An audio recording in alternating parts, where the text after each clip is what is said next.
Welcome to my new video. आज इस video में हम सीखेंगे कि बूटस्ट्रैप के कैरासल को यूज़ करके आप किस तरह से एक ब्यूटीफुल टेस्टिमोनियल स्लाइडर या आप प्रीव्यू स्लाइडर किस तरह से क्रिएट कर सकते हैं। जैसे कि यहाँ पे देखें, हमने कैरासल को यूज़ करके एक बहुत ही अच्छा स्लाइडर जो है वो यहाँ पे डिज़ाइन किया। आज हम इसको सीखेंगे। अगर आप मेरी वीडियो पे नए हैं तो आपको कोड पर डिज़ाइन में वेलकम, और जल्दी से मेरे चैनल को सब्सक्राइब कर दें, लाइक कर दें। तो चलिए वीडियो को स्टार्ट करते हैं। सबसे पहले तो यहाँ पे मैंने एक फ़ोल्डर क्रिएट किया हुआ है।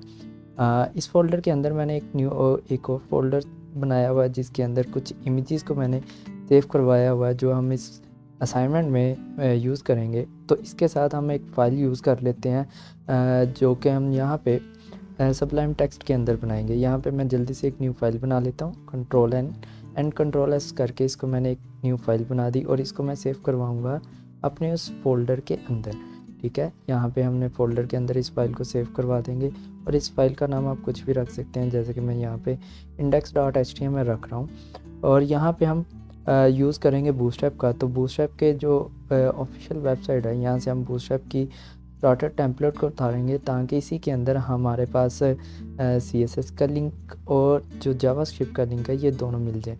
आप स्टार्टर टेम्पलेट को यहाँ से कॉपी करके अपनी फ़ाइल के अंदर पेस्ट कर सकते हैं। इस स्टार्टर टेम्पलेट के अंदर बूटस्ट्रैप ने आपको एक bootstrap.min.css नाम से एक फ़ाइल जो कि लिंक करके दी हुई है, और यहाँ पे एक bootstrap.bundle.min.js नाम से जावास्क्रिप्ट की फ़ाइल को लिंक किया हुआ है। इसके अंदर जो एक्स्ट्रा कमेंट्स हैं इसको हम रिमूव कर देंगे और इसके अंदर अब हम अपना जो कैरासल है उसको डिज़ाइन करेंगे। और यहाँ पे सबसे पहले तो हम बॉडी को कुछ बैकग्राउंड कलर पास कर लेते हैं ताकि जो हमारा स्लाइडर है वो कुछ इफेक्टेबल लगे। तो यहाँ पे हम यूज़ कर लेंगे इंटरनल CSS का यूज़ करेंगे। इंटरनल CSS के लिए मैं यहाँ पे कमेंट पास कर दूँगा।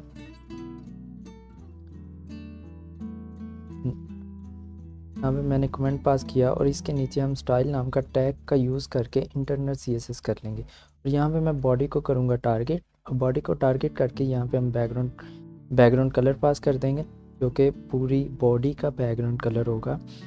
बैकग्राउंड कलर आप कोई भी पास कर सकते हैं। लाइक जैसे कि मैं यहाँ पे एक डार्क सा बैकग्राउंड कलर पास करूँगा। बैकग्राउंड कलर पास करने के बाद यहाँ पे हम सबसे पहले तो अपनी बॉडी के अंदर हम एक कंटेनर ले लेंगे, एक डिव लेंगे, इसको क्लास दे देंगे कंटेनर ताकि हमारे लेफ़्ट राइट से स्पेस आ जाए। कंटेनर के अंदर हम यूज़ करेंगे एक डिव और इसको क्लास दे देंगे हम रो। कंटेनर के अंदर आप रो बना लें और रो के अंदर मैं यहाँ पे कॉल 4 का यूज़ करूँगा जो कि हमारा रिस्पॉन्सिव होगा। कॉल -lg-4 कॉल -md, ये हम md के ऊपर हमारे जो कॉलम्स है all -md it's my mistake, call -md मैं यहाँ पे md पे 6 कर लेते हैं और कॉल -sm 10, यानी कि sm के ऊपर ये 10 होंगे। ओके, ये हमने कॉलम लगा लिया। अब इस कॉलम के अंदर हमने अपना कैरासल क्रिएट करेंगे। सबसे पहले तो हम बूटस्ट्रैप का कैरासल यूज़ करेंगे। अगर आपको बूटस्ट्रैप के कैरासल की क्लासेस आती हैं तो वेल एंड गुड, अगर नहीं आती तो आपने घबराना नहीं, आपने बूटस्ट्रैप की वेबसाइट के ऊपर जाना है। यहाँ पे आपने कंपोनेंट्स की टैब के अंदर जाके यहाँ पे आपको बूटस्ट्रैप की कैरासल की तमाम क्लासेस जो हैं वो अवेलेबल होंगी। यहाँ से आप कॉपी कर सकते हैं।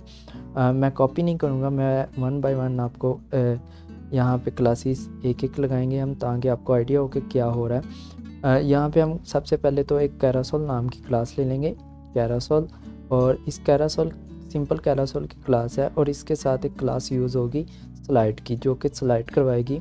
और यहाँ पे इस डिव को हम एक एट्रीब्यूट यूज़ करेंगे जो कि बूटस्ट्रैप की जावास्क्रिप्ट का है। data-bs-write नाम का एट्रीब्यूट यूज़ करेंगे और इसके अंदर हम पास कर देंगे कैरासल ताकि जो हमारी कैरासल आइटम्स हैं वो मूव कर सकें। अब कैरासल के अंदर हम एक इसका चाइल्ड यूज़ करेंगे जिसका नाम है कैरासल इनर। कैरासल-इनर नाम की जो क्लास है इसका हम यूज़ करेंगे और इनर के अंदर हमारी कैरासल आइटम आ जाएगी। यहाँ पे सबसे पहली आइटम मैं जनरेट करवाऊँगा कैरासल आइटम क्लास, और क्लास के अंदर कैरासल आइटम नाम की क्लास जो है इसका हम यूज़ करेंगे। कैरोसेल आइटम, और इसके अंदर जो है वो हमारा स्लाइडर होगा। पहली आइटम, यहाँ पे आइटम के अंदर हम डिव ले लेंगे और एक कार्ड जनरेट करेंगे, ताकि जो हमारा स्लाइड हो रहा है ये वाला एरिया, ये आपका एक कार्ड है, और इसको हम कार्ड को डिज़ाइन करते हैं। सबसे पहले तो आप क्लास लेके इसको कार्ड नाम की क्लास पास करते हैं। ये बूटस्ट्रैप की क्लास है, और अगर आपको कार्ड की क्लासेस चाहिए तो आपने बूटस्ट्रैप की वेबसाइट के ऊपर जाके यहाँ पे कंपोनेंट्स की ही टैब के अंदर कैरोसेल के ऊपर जो टैब है, यहाँ पे आप क्लिक करके आपको कार्ड की सारी क्लासेस यहाँ से अवेलेबल हो जाएंगी। ये कार्ड की क्लासेस है। कार्ड के अंदर हम यूज़ करेंगे एक डिव का, या आप ऐसा कर लें, यहाँ पे हम एक ग्रिड यूज़ कर लेंगे। रो नाम की जो क्लास है इसका यूज़ करेंगे, एक रो लेंगे, इसके अंदर हम ग्रिड लगाएंगे कॉल F12, क्योंकि हमारा जो टेक्स्ट है ये फुल विड्थ में आएगा, तो यहाँ पे हम कॉल 12 का यूज़ करेंगे। और इसके अंदर मैं एक पैराग्राफ ले लूँगा, लॉरम टेक्स्ट में यूज़ करूँगा एज अ डमी टेक्स्ट, ठीक है। और इसके बाद यहाँ पे दूसरी चीज़ क्या है कि हमारे कार्ड के अंदर यहाँ पे एक नेम है, जहाँ पे यूज़र का नेम आएगा और उसके बाद कंपनी का नेम आएगा। यहाँ पे जो कॉल 12 है, इसके बाद में हम यहाँ पे एक कॉलम यूज़ करूँगा जो कि होगा हाफ विड्थ में, उसके लिए कॉल 6 का यूज़ करेंगे। और इसके अंदर हम एक H4 का यूज़ करके यहाँ पे नेम पास कर देंगे, नेम हेयर जो भी आप नेम रखना चाह रहे हैं। और इसका कलर जो है ये हम ग्रीन कर देंगे, और ग्रीन करेंगे बूटस्ट्रैप की क्लास के साथ टेक्स्ट सेक्स। और उसके बाद ये H4 के बाद यहाँ पे हम एक बी का टैग यूज़ करेंगे जो कि बोल्ड है, और यहाँ पे हम कंपनी नेम ऐड कर सकते हैं, ठीक है। जो भी आप कंपनी का नेम आप ऐड करना चाहें कर सकते हैं। और इसका कलर मैं कर दूंगा प्राइमरी कलर, जो कि बूटस्ट्रैप की क्लास है टेक्स्ट प्राइमरी, ठीक है। अब लाइक इतना चेक करते हैं कि हमारा आउटपुट क्या हुआ। यहाँ पे देखें, अभी जो हमारा कार्ड है ये बिल्कुल भी हमें शो नहीं होगा, क्योंकि हम कैरोसेल बना रहे हैं और कैरोसेल के अंदर हमने कार्ड लगाया है। और जब तक हम कैरोसेल की आइटम को एक्टिव नहीं करेंगे तो ये हमें शो नहीं होगा। यहाँ पे मैंने कैरोसेल आइटम को एक्टिव नाम की क्लास दी थी। अब देखें ये जो हमारा कार्ड है ये कुछ इस तरह सा नज़र आ रहा है। अब हम यहाँ पे इसको थोड़ा सा और स्टाइल करेंगे। वो क्या होगा कि जो हमारा कार्ड है इसको हम पैडिंग यूज़ करेंगे। मैंने पीर 4 की क्लास यूज़ की है जो कि बूटस्ट्रैप की क्लास है पैडिंग 4। यहाँ पे देखें पैडिंग 4 आ गया, चारों तरफ से थोड़ी सी पैडिंग आ गई। अब हम इस कॉलम को सेंटर में करने के लिए, ये हमारा कॉलम है इसको हम सेंटर करेंगे, और इसके ऊपर जो रो नाम की क्लास है इसको हम बूटस्ट्रैप की क्लास लगाएंगे जस्टिफाई कंटेंट सेंटर, ताकि इसके अंदर जो भी कॉलम है वो सेंटर आ जाए। उसके बाद यहाँ पे हम इसी रो के अंदर एक और कॉलम यूज़ कर लेते हैं जो कि हमारी हेडिंग के लिए होगा। यहाँ पे मैं एक कॉल 12 ले लूँगा क्योंकि मुझे पूरी विड्थ में चाहिए, और इसके साथ मैं एक क्लास यूज़ करूँगा टेक्स्ट सेंटर, ताकि इसके अंदर जो टेक्स्ट होगा वो सेंटर हो जाए। यहाँ पे मैं H1 का यूज़ करके यहाँ पे हम लिख लेते हैं कस्टमाइज़ बूटस्ट्रैप कैरोसेल, ठीक है। ये मैंने हेडिंग पास कर दी। अब इस हेडिंग का कलर भी मुझे वाइट चाहिए, तो मैं यहाँ पे क्लास लगा के इसको टेक्स्ट वाइट कर दूंगा, जो कि एक बूटस्ट्रैप की क्लास है। बूटस्ट्रैप की क्लास के थ्रू मैंने इसका टेक्स्ट का कलर वाइट कर दिया। अब ज़रा चेक करते हैं कि हमारा जो आउटपुट है वो किस तरह से आ रहा है। तो ये हमारी हेडिंग आ गई और ये हमारा कार्ड आ गया। अब इनके दरमियान स्पेसिस क्रिएट करते हैं। सबसे पहले जो हमारा कंटेनर है जो कि सबका पेन एंड है, इसको मैं यहाँ पे पैडिंग पास करूँगा वाई एक्सिस में, पैडिंग टॉप और बॉटम 5, ठीक है। लाइक कुछ इस तरह से यहाँ पे देखें ये ऊपर से और नीचे से स्पेस आ गई। अब जो हमारा हेडिंग वाला कॉलम है इसको मैं एम भी पास कर दूंगा, ताकि इसके नीचे वाले साइड से बॉटम वाली साइड से कुछ स्पेस जनरेट हो जाए, लाइक कुछ इस तरह से। अब यहाँ पे हम क्या करते हैं कि यहाँ पे हमने जो हमारा कार्ड है इसकी जो बॉर्डर रेडियस है इसको थोड़ा सा इंक्रीज़ करेंगे। यहाँ पे जो आपकी कार्ड वाली ये डिव है इसको हम कॉल कर लेंगे CSS के अंदर। आई नो कि ये बूटस्ट्रैप की क्लास है और मैं बूटस्ट्रैप की क्लास को टारगेट कर रहा हूँ, ठीक है। अब बूटस्ट्रैप की क्लास को भी टारगेट करके यहाँ पे बॉर्डर रेडियस पास करते हैं। बॉर्डर रेडियस मैं थोड़ा सा ज़्यादा कर लूँगा 10 पिक्सल। अभी देखें कि ये जो हमने बॉर्डर रेडियस यूज़ किया है वो इम्प्लीमेंट हो गया, ठीक है। उसके बाद हमारे पास यहाँ पे एक इमेज भी आएगी। ये कॉल 6 है। इस कॉल 6 के बाद मैं एक और कॉल 6 ले लूँगा। यहाँ पे मैंने एक और कॉल 6 ले लिया और इस कॉल 6 के अंदर यहाँ पे हम इमेज का यूज़ करेंगे जो कि प्रोफाइल होगी। ठीक है, यहाँ पे हम इमेज का यूज़ करेंगे और इमेज जो है वो हमारी फ़ाइल के साथ एक मीडिया नाम के फ़ोल्डर के अंदर यहाँ पे कुछ इमेजेस पड़ी हुई है। यहाँ पे मैं ये वाली इमेज का यूज़ करूँगा जिसका नाम है मैन और इसकी एक्सटेंशन है .png। तो यहाँ पे हम पाथ देंगे इमेज का मीडिया फ़ोल्डर के अंदर man.png ये फ़ाइल की हम एक्सटेंशन पास कर देंगे और इसके साथ इसकी जो विड्थ है ये मैं 100 पिक्सल पर सेट कर दूंगा। और उसके बाद कुछ यहाँ पे देखें, ये कुछ इस तरह का व्यू होगा। ये देखें आपकी इमेज आ गई। ये लेफ़्ट साइड पे है, कॉलम के लेफ़्ट साइड पे जो हमने कॉल 6 लगाया है उसके लेफ़्ट साइड पे है।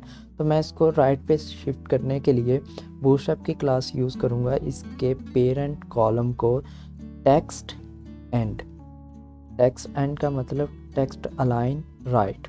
तो अब यहाँ पे देखें जो हमारी इमेज है ये राइट पे शिफ्ट हो जाएगी। अब इन दोनों को मैंने टॉप से थोड़ी सी और स्पेस देनी है। तो यहाँ पे जो हमारा ये वाला कॉलम 6 है इसको मैं MT4 पास कर सकता हूँ, यानी कि मार्जिन टॉप 4 साइज़, और दूसरे कॉलम को भी same as it is margin top 4 size. इन दोनों को मैंने मार्जिन टॉप 4 साइज़ किया तो ये हमारा एक कार्ड जो है ये डिज़ाइन हो गया। और ये जो कार्ड है ये कैरोसेल की आइटम के अंदर अभी तक हमने डिज़ाइन किया हुआ है। ठीक है, अब हमने यहाँ पे एक आइटम डिज़ाइन कर ली। अब सेम इसी तरह से हम कुछ और आइटम्स बना लेते हैं और आइटम्स के साथ यहाँ पे एक्टिव नाम की क्लास नहीं आएगी। एक्टिव सिर्फ सभी आइटम्स में से एक होगी। तो यहाँ से मैं इसको कॉपी करूँगा और मैं 2-3 दफ़ा या आई थिंक 5 दफ़ा मैं और पेस्ट कर दूँगा। चेक करते हैं कि कितनी दफ़ा हमने पेस्ट कर ली। ये हमारी पहली आइटम हो गई ये, और उसके बाद यहाँ पे ये पहली आइटम, ये दूसरी, और इसके सेम एज इट इज़ ये तीसरी आइटम, और सेम एज इट इज़ ये चौथी आइटम। यानी कि 5 आइटम्स हमने अभी तक जनरेट करवा दी हैं। और इन 5 में से आपको किसी एक को एक्टिव लगाना होगा तभी आपके पास ये शो होगी कैरोसेल की आइटम। अगर आप एक्टिव की क्लास नहीं यूज़ करते तो यहाँ पे देखें आपके पास कोई भी आइटम जो है वो विजिबल नहीं होगी। यहाँ पे आपको एक्टिव की क्लास का यूज़ करके इसको एक्टिव कर लें तो इनमें से एक जो है वो आपको एक्टिव नज़र आएगी।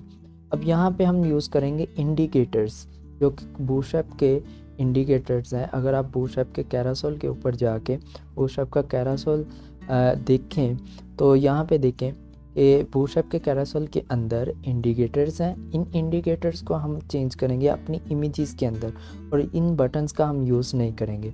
यहाँ पे जो आपकी कैरोसेल इनर वाली डिव होगी, इसके बाद ये डिव यहाँ पे क्लोज़ हो रही है। इस क्लोजिंग पॉइंट के बाद आप एक डिव लें और इसको क्लास दे दें कैरोसेल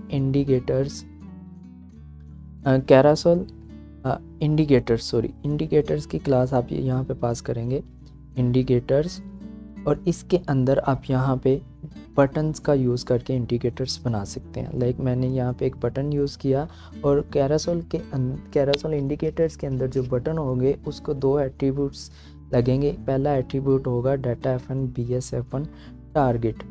इसको हम आईडी को टारगेट करवाएंगे। कौन सी आईडी टारगेट करवाएंगे? हम जो हमारी जो कैरोसेल मेन डिव है, जो सबसे पेरेंट डिव है कैरोसेल वाली, इसको हम यहाँ पे एक आईडी पास करेंगे। आईडी आप कुछ भी पास कर सकते हैं। मैं यहाँ पे कुछ भी दे सकता हूँ, कैरोसेल ही पास कर देता हूँ, कैरोसेल आईडी। यहाँ पे मैंने इसको एक आईडी दे दी जिसका नाम है कैरोसेल आईडी, और ये आईडी मैं इस बटन के ऊपर टारगेट करवाऊँगा। टारगेट करने के लिए हैश का साइन का यूज़ होगा। ये हमने आईडी को टारगेट कर लिया और दूसरा एट्रीब्यूट हम यहाँ पे यूज़ करेंगे data F1 BS F1 slide 2 का। ये क्या काम करेगा? ये आपकी इन एटम्स को स्लाइड करवाएगा इन बटन्स के क्लिक करने के ऊपर। तो यहाँ पे जो आइटम स्लाइड होंगी वो इंडेक्सेस वाइज होंगी, तो हम यहाँ पे इंडेक्स पास करेंगे ज़ीरो। ज़ीरो का मतलब कि आपकी जो पहली एटम है वो टारगेट होगी इस बटन के ऊपर। सेम एज इट इज़ मैं यहाँ पे उतने बटन बना दूंगा जितनी हमारे पास आइटम्स है। लाइक हमारे पास कितनी आइटम्स है, 5 आइटम है। तो यहाँ पे हम जो हमारे इंडिकेटर्स होंगे ये भी हम 5 दफ़ा बनाएंगे और हर एक के ऊपर पहले इंडिकेटर के ऊपर हम अगर पहली आइटम शो करवाना चाह रहे हैं तो हम उसका इंडेक्स देंगे और इंडेक्स जो है वो 0 से स्टार्ट होता है। सेम एज इट इज़ दूसरे के ऊपर 1, तीसरे के ऊपर 2, चौथे के ऊपर 3 और लास्ट वाले के ऊपर हम 4 देंगे। ये हमने इंडेक्सेस काट कर दिया। और एक चीज़ और कि आपने जो एटम ऊपर एक्टिव की होगी वही एटम आपको नीचे भी एक्टिव करनी, वही इंडिकेटर्स आपको एक्टिव करना होगा, अदरवाइज़ आपकी ये इंडिकेटर जो है ये काम नहीं करेंगे। हमने पहले एटम को एक्टिव किया हुआ था और यहाँ पे हमने पहले इंडिकेटर को एक्टिव कर दिया। अब यहाँ पे अगर हम अपने आउटपुट को देखें तो यहाँ पे देखें हमारे पास नीचे इंडिकेटर्स आ गए, इंडिकेटर्स पे आ गए, लेकिन ये हमें नज़र नहीं आ रहे। हम ये क्या करेंगे, हम इन इंडिकेटर्स को अगर मैं आपको चेक करवाऊँ तो इंडिकेटर्स कहाँ पे शो हो रहे हैं। तो इंस्पेक्ट को ओपन किया और इंस्पेक्ट को ओपन करके मैं इंडिकेटर्स को टारगेट करता हूँ। यहाँ पे देखें ये आपके सारे इंडिकेटर्स जो है ये शो हो रहे हैं। ठीक है, ये आपके इंडिकेटर्स वाली डिव है। इंडिकेटर यहाँ पे देखें कैरासोल इंडिकेटर की क्लास भी आ रही है। ये बिल्कुल उसके ऊपर है, हमारे कार्ड के ऊपर है। हम इसको ऊपर से थोड़ा सा नीचे लेके आएंगे। अगर आप इसके राइट साइड पे देखें तो यहाँ पे इसको कैरासोल इंडिकेटर्स नाम की जो क्लास है इसको बाय डिफ़ॉल्ट कुछ क्लासेस या कुछ CSS इम्प्लीमेंट हुई है। ठीक है, ये बूटस्ट्रैप की क्लास के थ्रू बूटस्ट्रैप की क्लास है इसलिए इसको ये CSS आ रही है। तो हम इसकी CSS को चेंज करेंगे। हम यहाँ पे इंडिकेटर कैरासोल इंडिकेटर की ये जो क्लास है इसको अपनी CSS के अंदर टारगेट करेंगे और इसको कुछ कस्टमाइज़ करेंगे। इसको मैंने टारगेट किया। टारगेट करने के बाद इसको मैंने टॉप से, अब देखें ये पोजीशन एब्सोल्यूट में है। अगर आप यहाँ पे जाके चेक करें तो यहाँ पे देखें बूटस्ट्रैप ने इसको पोजीशन एब्सोल्यूट पास की हुई है। तो हम इसकी पोजीशन एब्सोल्यूट है तो हम इसको कॉर्नर्स के थ्रू मैनेज करेंगे। तो यहाँ पे मैंने इसको 270 आई थिंक या 300 मैं इसको टॉप दे दूँगा ऊपर से, ताकि ये ऊपर से थोड़ा सा नीचे आ सके। अब देखें हमारे जो इंडिकेटर्स हैं ये ऊपर से नीचे आ गए और ये एक दूसरे के क्लिक करने के ऊपर शिफ्ट नहीं हो रहे। इसको चेक करते हैं हम, इसका क्या इशू है। इसका इशू ये है कि हमने जो आईडी यहाँ पे पास की हुई है, हमने यहाँ पे वो आईडी टारगेट करनी थी, जबकि हमने यहाँ पे आईडी टारगेट नहीं की हुई। हमने कैरासोल लिख दिया खाली, जबकि आईडी जो है वो कैरासोल आईडी है। तो हम यहाँ पे आईडी को टारगेट करवाएंगे।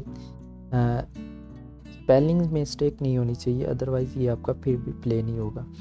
अब यहाँ पे देखें मैं सेकंड के ऊपर करता हूँ तो ये सेकंड के ऊपर शिफ्ट हो रहा है। अब हमारे इंडिकेटर जो है वो चल रहे हैं और मैंने इनको ऊपर से थोड़ा सा नीचे कर दिया। अब इन इंडिकेटर्स को हम कन्वर्ट करेंगे इमेजेस के अंदर। अब यहाँ पे देखें हमने बटन्स का यूज़ किया हुआ है। इन बटन्स की जगह पे मैं यूज़ करूँगा IMG का टैग। जितने भी बटन के क्लोजिंग पॉइंट है मैंने सबको टारगेट किया और मूव कर दिया और ओपनिंग टैग को मैंने कन्वर्ट कर दिया IMG के टैग के अंदर, क्योंकि हमने वहाँ पे इमेजेस का यूज़ करना है। और हर इमेजेस को मैं यहाँ पे पाथ दे दूँगा SRC के अंदर हम यहाँ पे इमेजेस का यूज़ करेंगे, जो कि मैंने यहाँ पे देख रहे हैं मैंने इमेजेस रखी हुई हैं कुछ। इन इमेजेस को मैंने क्लासेस नेम रखे हुए हैं, इंडिकेटर्स 1 2 3 इस तरह से मैंने इनको नेम दिए हुए हैं। तो यहाँ पे हम उसको पाथ पास करेंगे मीडिया फोल्डर के अंदर इंडिकेटर्स .png। सेम यही पाथ मैं कॉपी करके बाकी सबको भी पास कर दूँगा। लाइक यहाँ पे मैंने पास कर दिया 2 3 4 एंड 5। ठीक है, यहाँ पे मैं पहली को जो है मैं चेंज कर दूँगा नेम main.png और बाकी इंडिकेटर 1 इंडिकेटर 2 3 और ये इमेजेस मैंने इस फोल्डर के अंदर सेव की हुई हैं और इनके नाम भी 1 2 3 है। और ये मेन वाली जो हमने ऊपर भी यूज़ की हुई है इसको मैंने लगा दी। अगर आप इसको मैं आपको दिखाऊं, तो यहाँ पे देखें आपके जो इंडिकेटर्स हैं इनके पीछे इमेजेस तो आ गई हैं, लेकिन इनकी हाइट और विड्थ जो है ये बहुत ज़्यादा कम है। इसको हम कंट्रोल करेंगे। किस तरह से कंट्रोल करेंगे? हम यहाँ पे इंडिकेटर्स की क्लास जो कि हमने पहले टारगेट की हुई है, इसको दोबारा से टारगेट करेंगे और इसके अंदर जो IMG का टैग है इसको टारगेट करके हम यहाँ पे इसकी विड्थ सेट कर देंगे। विड्थ 50 पिक्सल 50 पिक्सल और इसकी हाइट भी हम कर देंगे 50 पिक्सल और साथ इसका हम बॉर्डर रेडियस जो है ये 50% कर देंगे ताकि ये बिल्कुल गोल शेप में कन्वर्ट हो सके।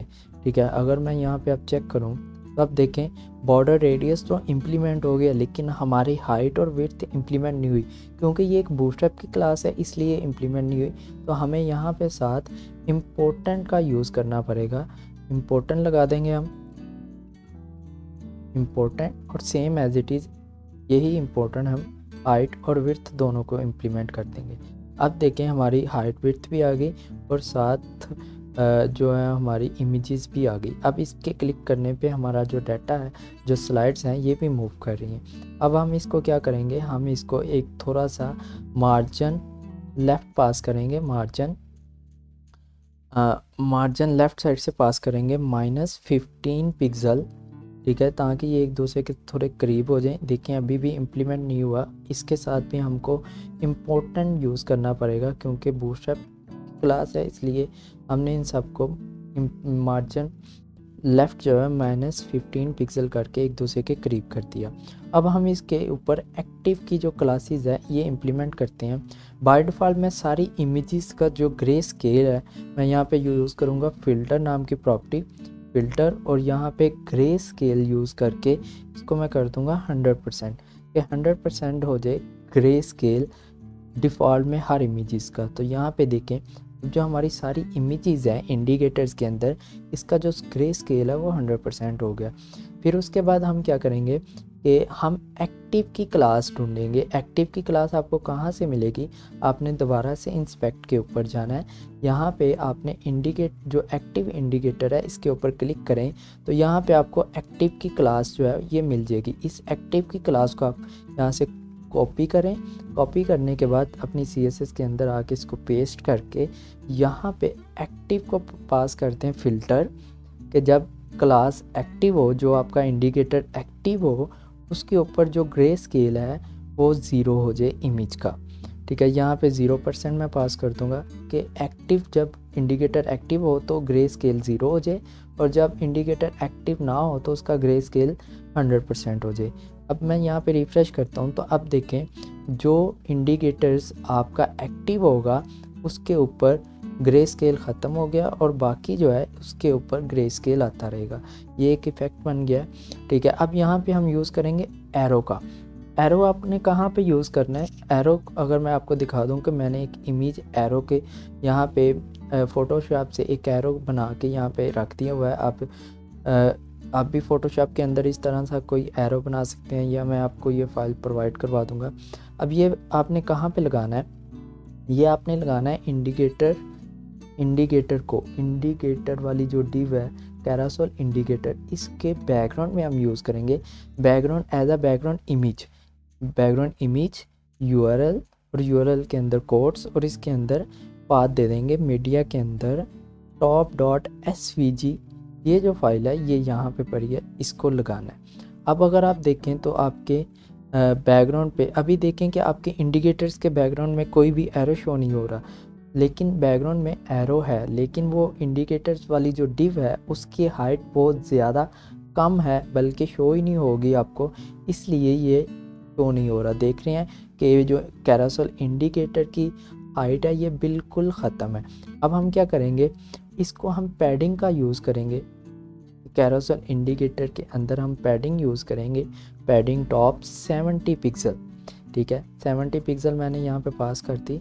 अब मैं यहाँ पे रिफ़्रेश करूँगा तो यहाँ पे देखें आप ये जो पैडिंग आई है कैरासोल इंडिकेटर्स के अंदर, तो फिर हमें बैकग्राउंड इमेज भी शो होगी।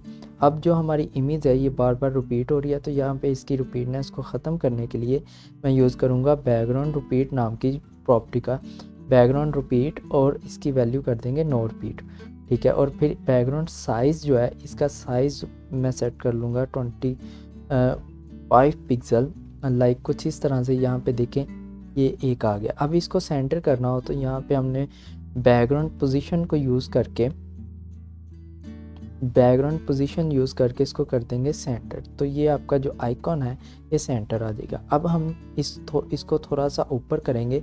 जो हमने यहाँ पे टॉप से वैल्यू दी हुई है 300, इसको मैं कम कर दूँगा, 260 पे ले आऊँगा। तो यहाँ पे देखें ये आपका कैरोसेल के बिल्कुल सेंटर में, और कैरोसेल के ऊपर जो एटम है उनके ऊपर भी आ जाएगा। लाइक अगर आप इसको थोड़ा सा और इंक्रीज़ कर दें, मैं 65 कर देता हूँ, तो यहाँ पे देखें अब ये आपका कैरोसेल क्रिएट हो गया, ठीक है। और एक चीज़ और हम पास करेंगे, यहाँ पे जो हमारा कार्ड है इसको हम शेडो पास करेंगे ताकि ये थोड़ा सा और इफेक्टेबल लगे। और जो हमारा कार्ड है वो ये है, इस कार्ड को मैं बॉक्स शेडो पास करूँगा। कुछ थोड़ा सा बॉक्स शेडो पास करेंगे। बॉक्स शेडो लाइक पहली वैल्यू 0, दूसरी 4, तीसरी 215, 240 और 24 और 115। और यहाँ पे मैं एक ग्रे कलर का बैकग्राउंड शेडो पास करूँगा। और अब चेक करें, इसके ऊपर एक शेडो भी इम्प्लीमेंट हो जाएगा। अब यहाँ पे देखें आपका शेडो भी इम्प्लीमेंट हो गया। अब अगर हम इसकी रिस्पॉन्सिव को चेक करें, मैं दोबारा से इंस्पेक्ट को ओपन करूँगा ताकि मैं इसकी रिस्पॉन्सिवनेस को चेक कर सकूँ। तो यहाँ पे अब अगर ये टैबलेट के अंदर अगर आप देखें तो ये कुछ इस तरह से आएगा, ठीक है। टैबलेट के अंदर आपका जो व्यू है वो कुछ इस तरह से होगा। और अगर मैं मोबाइल के अंदर इसको ओपन करूँ तो आपका जो व्यू है वो कुछ इस तरह से होगा। और आपका ये जो हमने स्लाइडर को कस्टमाइज़ किया है और ये फुल रिस्पॉन्सिव होगा हर स्क्रीन के अकॉर्डिंग। वीडियो अच्छी लगी हो तो लाइक कीजिएगा, सब्सक्राइब कीजिएगा। मिलते हैं नेक्स्ट वीडियो में, तब तक के लिए अल्लाह हाफिज़।